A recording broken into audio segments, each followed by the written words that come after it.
Hello student, trigonometric function किंवा trigonometry हा जो आपला सेकंड चॅप्टर चालू आहे त्यातली एक्सरसाइज आपण 2.2 बघणार आहोत. आता 2.2 एक्सरसाइजमध्ये पहिले जे एक्झाम्पल्स आहेत ते रिलेटेड टू मागचं जे शेवटचं एक्झाम्पल आपण बघितलं होतं त्याच पद्धतीने, पण काही व्हॅल्यूज गिवन आहेत त्याच टर्मच्या व्हॅल्यूज आपल्याला कॅल्क्युलेट करायच्या. फॉर एक्झाम्पल ह्या क्वेश्चन नंबर 1 मध्ये बघा टर्म कशी आहे, if 2 sin a is equal to 1 is equal to root 2 cos b and condition दिलेली आहे. आणि कंडिशन काय की जो ए आहे अँगल, कारण इथे जर टर्म ऑब्झर्व केलं तर ए आणि बी अशा दोन वेगवेगळ्या अँगलच्या फॉर्म मध्ये आहे. आणि पहिला अँगल जो ए आहे तो इन बिटवीन π/2 टू पाय, आणि ए अँगल जर π/2 टू पाय असेल तर याचा अर्थ तो क्वाड्रंट कितवा आहे हे लक्षात आलं पाहिजे. सो अँगल ए कुठे आहे इथे, सो सेकंड क्वाड्रंट मध्ये π/2 टू पाय. इथे π/2 असतो आणि इथे असतो पाय. मी मागच्या लेक्चरमध्ये तुम्हाला हे सांगितलं होतं की क्वाड्रंट कुठून कुठपर्यंत आहे हे सुद्धा अँगल वाईज तुम्हाला लक्षात आलं पाहिजे. नंतर बी ची जी कंडिशन आहे 3π/2 टू 2 पायच्या मध्ये बी आहे. इथे असतो 3π/2 आणि इथे असतो 2 पाय. म्हणजे हा जो बी अँगल आहे तो बी अँगल कुठे आहे, फोर्थ क्वाड्रंट मध्ये. अँगल ए सेकंड क्वाड्रंट मध्ये, अँगल बी जो आहे तो आहे फोर्थ क्वाड्रंट मध्ये. हे पहिले फिक्स करून घ्यायचं, कारण ज्या वेळेस आपल्याला एखादी व्हॅल्यू फाइंड आउट करायची असते तेव्हा त्याच्या साइन्स ज्या आहेत ते महत्वाचे असतात. आणि म्हणूनच पुढचा क्वेश्चन काय, फाइंड द व्हॅल्यू ऑफ, आणि टर्म आहे tan a plus tan b upon cos a minus cos b. ह्या टर्मची व्हॅल्यू आपल्याला फाइंड आउट करायची आहे.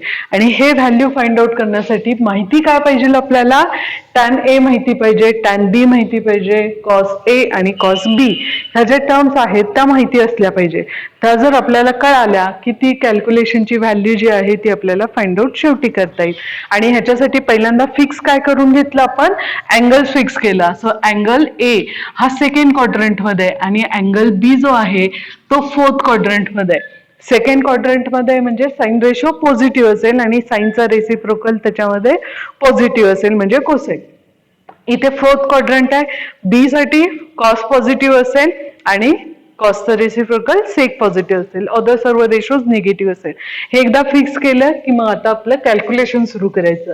गिवन जी टर्म आहे मी इथेच लिहिते, थोडंसं एक्झाम्पल मोठं असल्यामुळे थोडी जागा लागेल मला. सो ही जी टर्म आहे ती गिवन आहे आणि ह्या गिवन टर्म वरून आता आपण सिम्प्लिफिकेशन पूर्ण करणार आहोत. या टर्म मध्ये 3 टर्म इक्वॅलिटीच्या फॉर्म मध्ये आणि म्हणूनच घेताना फर्स्ट आणि सेकंड इक्वल करून घ्यायचं, सेकंड आणि थर्ड ही टर्म इक्विव्हॅलंट करून घ्यायची. Therefore 2 sin a is equal to 1 ही पहिली टर्म मिळेल आणि दुसरी टर्म घ्यायची root 2 cos b is equal to 1. म्हणजे ह्या दोन टर्म मी इक्विव्हॅलंट करून घेतल्या. ह्याचं सिम्प्लिफिकेशन करा, साइन ए ची व्हॅल्यू मिळेल तुम्हाला 1/2 च्या फॉर्म मध्ये. तसंच इकडे cos b मिळेल तुम्हाला, हा इकडे शिफ्ट करा, अपॉन होईल 1/√2 च्या फॉर्म मध्ये. आता ह्या दोन्ही टर्म वरून आपल्याला व्हॅल्यू कॅल्क्युलेट करायच्या आहेत tan a आणि tan b च्या. हा व्हॅल्यू कॅल्क्युलेट करण्यासाठी फंडामेंटल आयडेंटिटीचा यूज करायचा आणि सिम्प्लिफिकेशन पूर्ण करायचं. इथे साइन ए गिवन आहे म्हणजे कॉस ए जो आहे तो कॉस ए आपल्याला by using fundamental identity calculate करता येतो. इथे कॉस बी गिवन आहे, याचा अर्थ साइन बी जो आहे तो आपल्याला फंडामेंटल आयडेंटिटीचा यूज करून कॅल्क्युलेट करून घेता येईल. सो पहिल्यांदा हे कम्प्लीट करूया मग तिकडचं कम्प्लीट करूया. सो टर्म जी आहे ती साइन वरनं, तुम्हाला फंडामेंटल आयडेंटिटीचा फॉर्म्युला आठवत असेल, sine square theta plus cos square theta is equal to 1.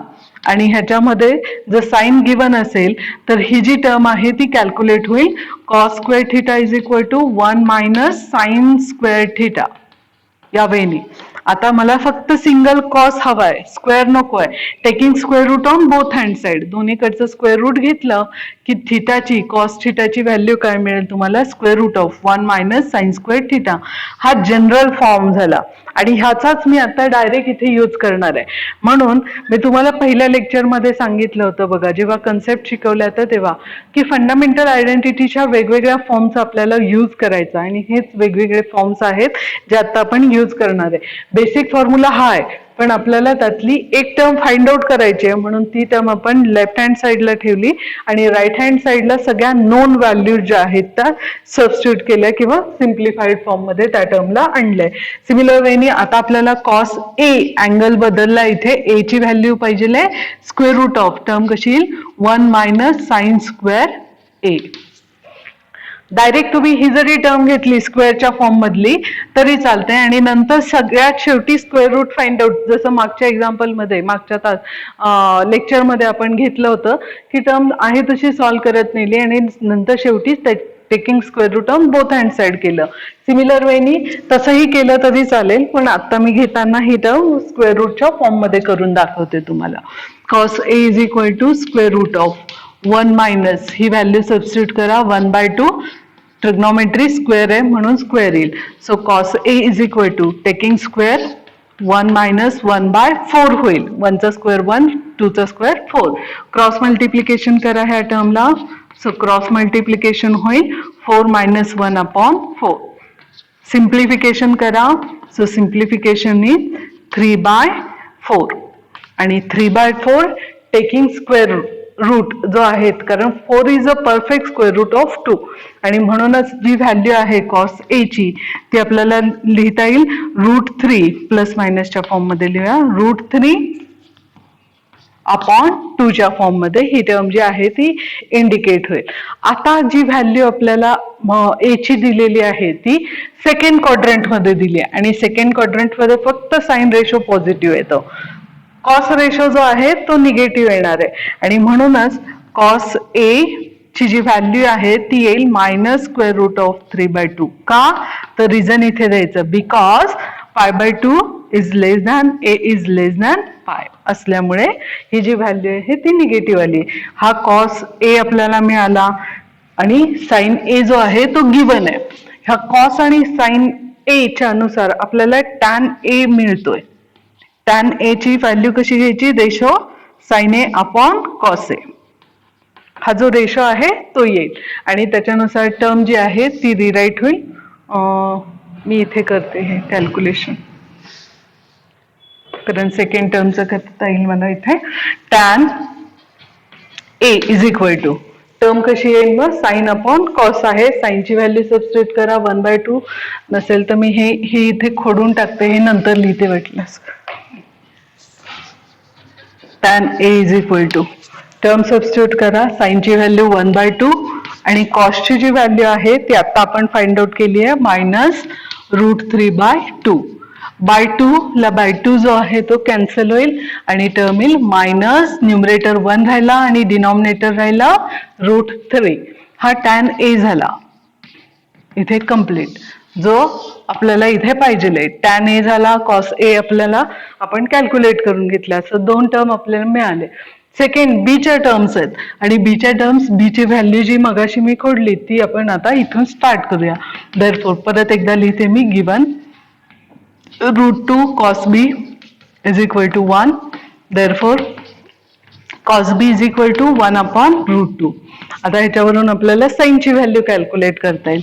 Therefore हे जे स्क्वेअर रूट आहे ते न घेता आता मी परत पहिल्यासारखं करते. हे मी का 2-2 वेळा करून दाखवते?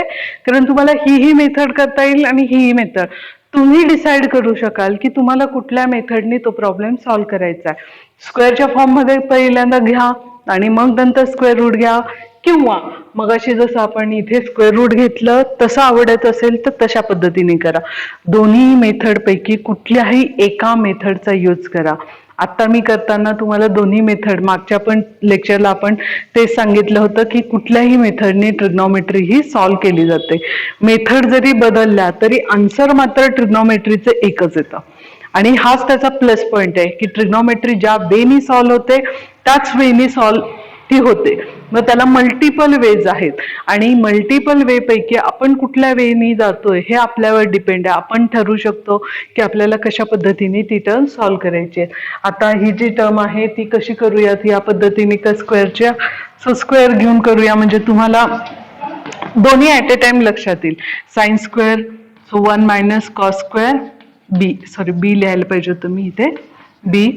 So sine square b is equal to 1 minus 1/√2 bracket square. ही जी टर्म आहे ती सबस्टिट्यूट केली, स्क्वेअरिंग करूया. 1 - 1/2 स्क्वेअर रूट गेट कॅन्सल, 1/2 येईल. क्रॉस मल्टिप्लिकेशन करा, ह्या टर्मचं क्रॉस मल्टिप्लिकेशन येईल 2 - 1/2. सो आन्सर येईल 1/2.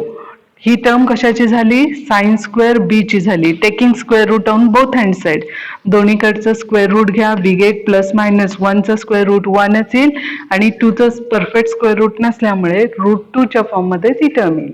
आता ह्याला आपल्याला कंडिशन बघायची की बी अँगल जो आहे तो अँगल बी हा 4th क्वाड्रंट मध्ये आहे आणि 4th क्वाड्रंट मध्ये साइन रेशो निगेटिव्ह असतो आणि म्हणूनच व्हॅल्यू काय येईल याची?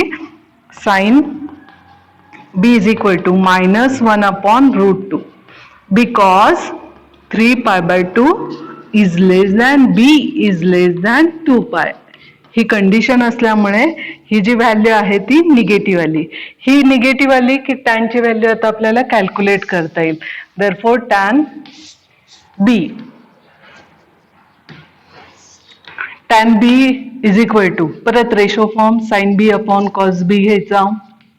साइनची व्हॅल्यू जी आपण कॅल्क्युलेट केली आहे -1/√2 ती सबस्टिट्यूट करा आणि cos b जी आपल्याला दिली आहे cos b ची 1/√2. सो 1/√2 ला 1/√2 कॅन्सल होईल आणि हे मायनस साइन असल्यामुळे 1 येतं आन्सर, पण मायनस साइन असल्यामुळे -1 येईल. हा tan b झाला. आता हे फक्त आपण व्हॅल्यूज कॅल्क्युलेट केल्या आहे, ह्या व्हॅल्यूज आपल्याला ह्या इक्वेशन मध्ये पुटअप करायच्या. देअरफॉर ही जी टर्म आहे ती लिहून काढा. tan a plus tan b upon cos a minus cos b आणि ह्याचं आता सिम्प्लिफिकेशन करूयात आपण व्हॅल्यू सबस्टिट्यूट करून, which is equal to term येईल tan a ची व्हॅल्यू किती आली आहे tan a ची -1/√3 प्लस tan b ची व्हॅल्यू आली आहे -1. सो इथे -1 घेते मी, प्लस मायनस इज मायनस, त्यामुळे -1 येईल upon denominator cos a. cos a किती दिलेला आहे आपला आलेला -√3/2 मायनस cos b आहे आणि cos b आपला आहे 1/√2. ह्याचं सिम्प्लिफिकेशन आता कम्प्लीट करायचं. सिम्प्लिफिकेशन साठी minus minus minus minus, so minus sign जर कॉमन काढला तर सगळ्या व्हॅल्यूज पॉझिटिव्ह होतील. सो मायनस साइन न्यूमरेटर मधनं कॉमन काढा आणि क्रॉस मल्टिप्लाय करा. सो 1 + √3/√3 हे न्यूमरेटर होईल. क्रॉस मल्टिप्लिकेशन केलं पण मायनस साइन मी बाहेर काढल्यामुळे त्या टर्म्स पॉझिटिव्ह दिसल्या. सिमिलर वेनी डिनॉमिनेटर मधनं मायनस साइन तुम्ही बाहेर काढू शकतात आणि टर्म जी आहे ती ऍज इट इज ठेवा. किंवा मागच्या तासाला आपण एक एक्झाम्पल आपण असंच सॉल्व्ह केलं होतं. 2/√2 अशी टर्म होती. एलसीएम किती घ्यायचा याचा? शॉर्ट मध्ये आता 2 घ्यायचा. 2 जर एलसीएम आला तर ही value as it is √3 plus इथे 2 येण्यासाठी रूटनी मल्टिप्लाय करावं लागतं, म्हणून वर पण रूटनी मल्टिप्लाय करायचं. सो √2 ह्या टर्मच्या फॉर्म मध्ये आलं.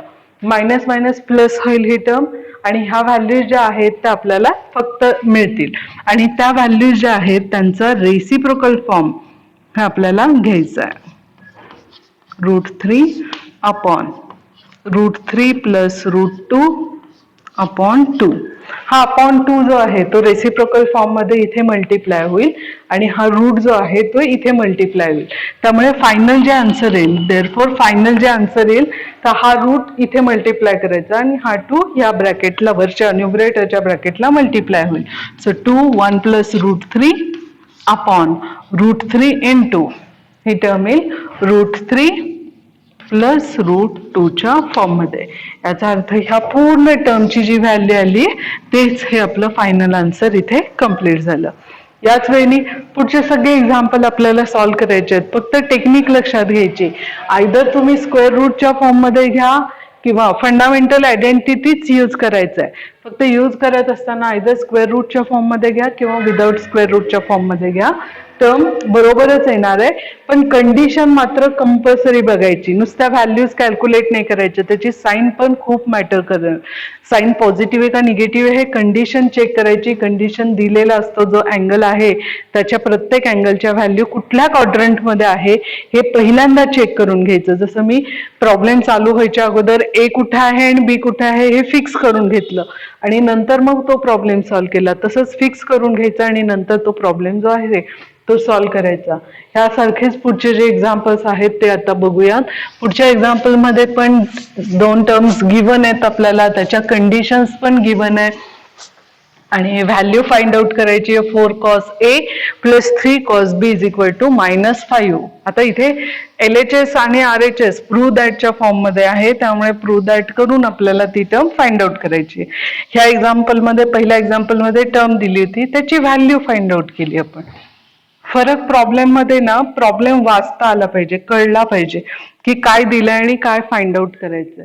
सो टर्म काय दिली आहे, इफ टर्म आहे म्हणजे गिवन, मी आता डायरेक्ट लिहिते, given sine A upon 3 is equal to sine B upon 4 is equal to 1/5. हे गिवन आहे आणि angle A and B are in second quadrant.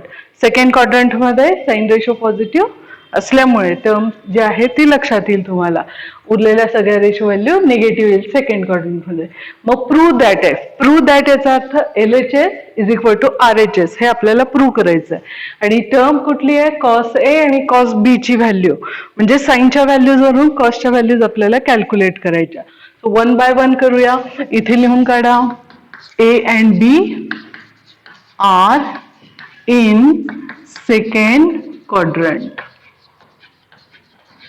हा जर सेकंड क्वाड्रंट मध्ये असेल तर आपल्याला ह्या व्हॅल्यूज ज्या आहेत ते सिम्प्लिफाय करायचं. परत टर्म 3 टर्म इक्वॅलिटीच्या फॉर्म मध्ये दिले, स्प्लिट करूया. पहिली टर्म घेऊया, sine A upon 3 is equal to, ही व्हॅल्यू घ्या 1/5 आणि दुसरी टर्म घेऊया, sign B/4 is equal to 1/5 आणि मग साइन A ची व्हॅल्यू इथून मिळेल, sine A is equal to 3/5 आणि इथून साइन B मिळेल तुम्हाला 4, इकडे शिफ्ट करा, 4/5 च्या फॉर्म मध्ये.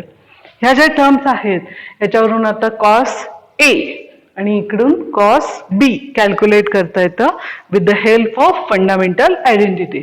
फंडामेंटल आयडेंटिटी नुसार cos square A is equal to 1 minus sine square A हा फॉर्म्युला लिहिला आपण. व्हॅल्यू सबस्टिट्यूट करा, 1/3/5 ब्रॅकेट स्क्वेअर, स्क्वेअरिंग करून घ्या. सो 9/25 क्रॉस मल्टिप्लाय करा, 16 मायनस 9/25 सिम्प्लिफाय, सॉरी 25 मी आन्सर लिहिलं. So 25 minus 9 upon, so answer येईल 16/25. ही व्हॅल्यू झाली cos स्क्वेअर A ची. ही cos स्क्वेअर A ची व्हॅल्यू झाली. Taking square root of both hand side, दोन्हीकडचा स्क्वेअर रूट घ्या, टर्म इन प्लस मायनस 4/5. आणि आता सेकंड क्वाड्रंट मध्ये A आहे, A सेकंड क्वाड्रंट मध्ये असल्यामुळे कॉस रेशो कसा जाईल, निगेटिव्ह. त्यामुळे रिझन काय लिहायचं, सॉरी पहिले टर्म लिहून घेऊया, -4/5 आणि रिझन काय लिहायचं, A लाइज इन, इथे शब्दात दिले म्हणून शब्दात लिहितोय, A lies in second quadrant.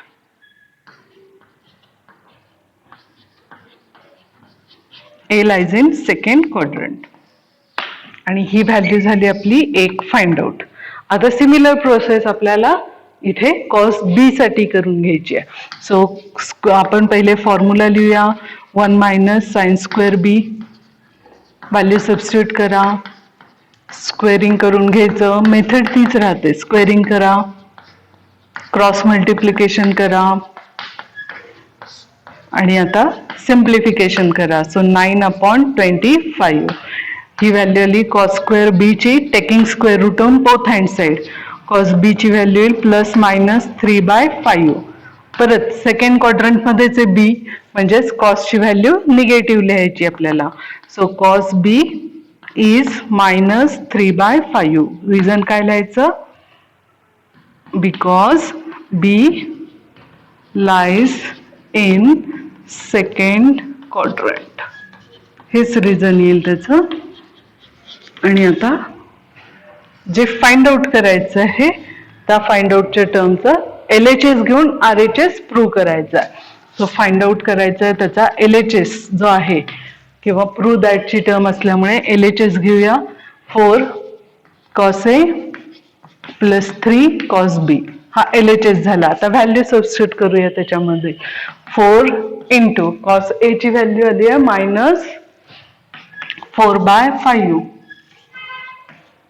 Plus 3 into ह्या टर्मची व्हॅल्यू आहे -3/5. सिम्प्लिफिकेशन करा. -4 इंटू 4 16/5.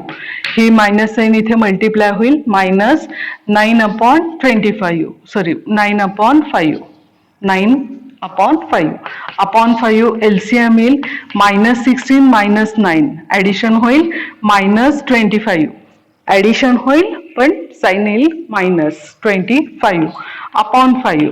आता डिवायडेशन होईल आणि -5 हे आन्सर येईल आपलं. आणि हेच आन्सर इथे RHS मध्ये दिसतंय -5. त्यामुळे आपण केलेलं कॅल्क्युलेशन बरोबर आहे. याचा अर्थ LHS is equal to RHS ही जी व्हॅल्यू आहे ते आपण या पद्धतीने प्रूव्ह करून दाखवली. मेथड मगाशी जसं सांगितलं फंडामेंटल आयडेंटिटीचाच यूज करायचा आहे. आयदर रूट मधलं घ्या किंवा विदाऊट रूटचं घ्या टर्म. व्हॅल्यू जी आहे ती कुठल्या क्वाड्रंट मध्ये आहे म्हणून पॉझिटिव्ह किंवा निगेटिव्ह ही जी साईन आहे ती द्यायची आणि नंतर जे काही विचारलंय त्या पद्धतीने कॅल्क्युलेशन जे आहे ते करत न्यायचं. अशाच पद्धतीने पुढचं पण एक्झाम्पल आपण सॉल्व्ह करूया.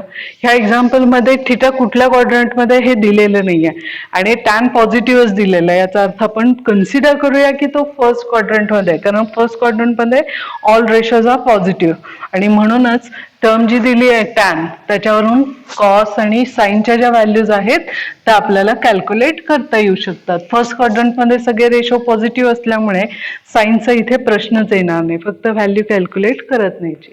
So if tan theta is equal to 1/2 evaluate this term असं या अर्थाने दिलंय. सो गिवन जी टर्म आहे ती tan theta is equal to 1/2. Tan आणि फंडामेंटल आयडेंटिटी सेक यांचं रिलेशन आहे त्यामुळेच फंडामेंटल आयडेंटिटी यूज करायची. 1 + tan square theta is equal to sec square theta.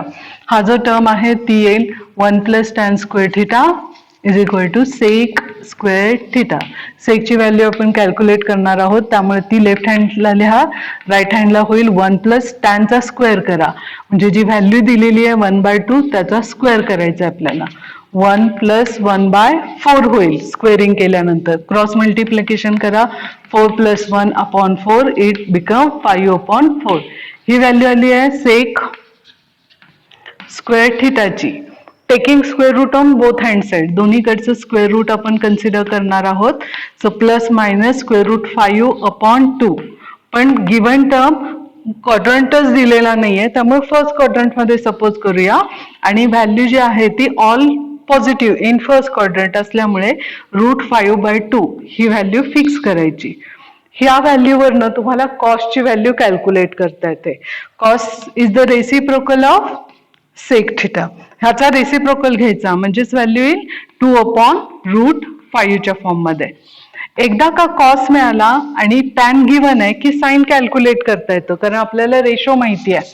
Tan theta is equal to sine theta upon cos theta. मग मागच्या लेक्चरमध्ये पण एक एक्झाम्पल आपण या पद्धतीने सॉल्व्ह केलं होतं त्याच पद्धतीने करायचं. ही टर्म इकडे शिफ्ट करा. साइन थिटा मिळेल तुम्हाला टॅन थिटा इंटू कॉस थिटाच्या फॉर्म मध्ये.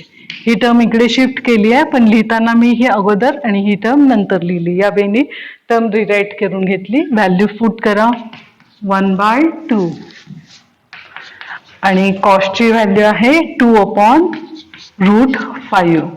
2 ला 2 कॅन्सल होईल. न्यूमरेटरला 1 डिनॉमिनेटरला 5 शिल्लक राहील आणि ही साइन थिटाची व्हॅल्यू असेल.